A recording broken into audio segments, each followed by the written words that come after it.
αλλά και περηφάνειας, χαιρετίζω εκ μέρους του Διοικητικού Συμβουλίου του Παγκύπριου Συνδεσμευμένων Καταδρομέων τους υψηλούς προσκεκλημένους μας, καθώς και όλους εσάς που τιμάτε με την ευγενική παρουσία σας την 34η ετήσια Παγκύπρια Χωριστερίδα μας.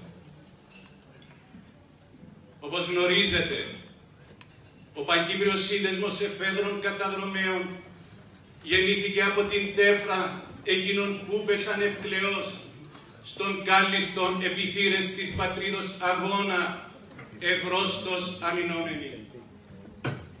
Γι' αυτό και ουδέμια δύναμη εγκόσμιος είναι σε θέση να διαστρέψει τις θεμελιακές αρχές και διακηρύξεις μας, εφόσον το ιδεολογικό υποστρωμά μας εκπορεύεται από το ανέσπερον φως και το αρχαίον κάλος.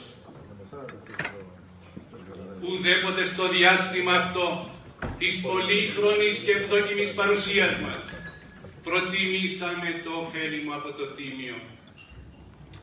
Το ιεραποστολικό έργο μας δεόντως εκτιμείται από την πολιτική, τη θρησκευτική και τη στρατιωτική ηγεσία, γιατί στις τάξεις μας εντόπιζε άντρες ικανούς να υπομείνουν τα πάντα, χάριν του τυχήν εν την πατρίδη της επαρετυχήνης.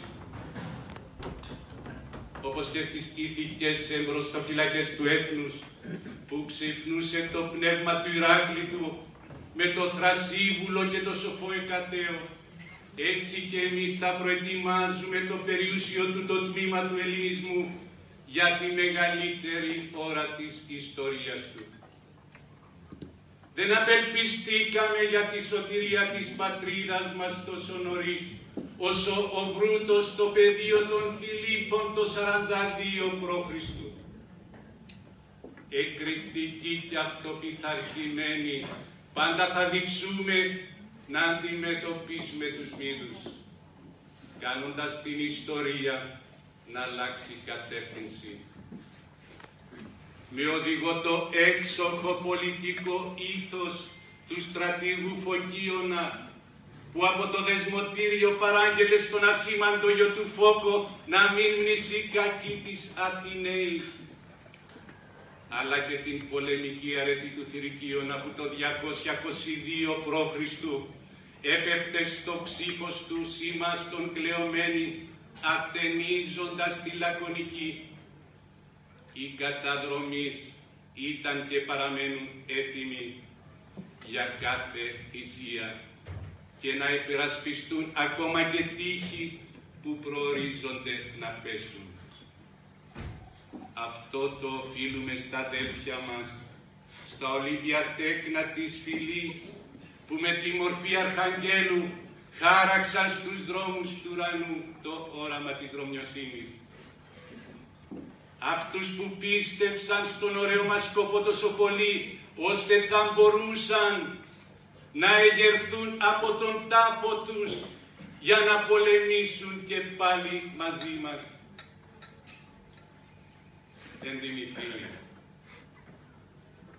τον αγώνα για απελευθέρωση της κατεχόμενης πατρόας γης θεωρούμε υποχρεωτικό, έστω και επί τη ακραία υποθέση ότι θα ητομάτεως.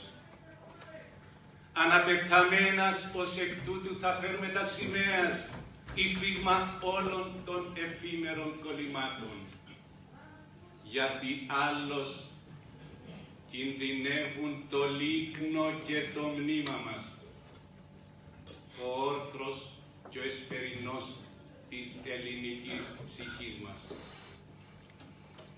Τον ανέντοτο αγώνα μας εμείς θα συνεχίσουμε εις εν και μόνο αποβλέποντες, ένα και μόνο επιδιώκοντες τέρμα, την ελευθερία την οποία η Ελλάς εγέννησε και ώστε αν ελάτρευσε και των βωμών της εθεμελίωσε με τα κόκαλα των παιδιών της τα ιερά. Σας ευχαριστώ.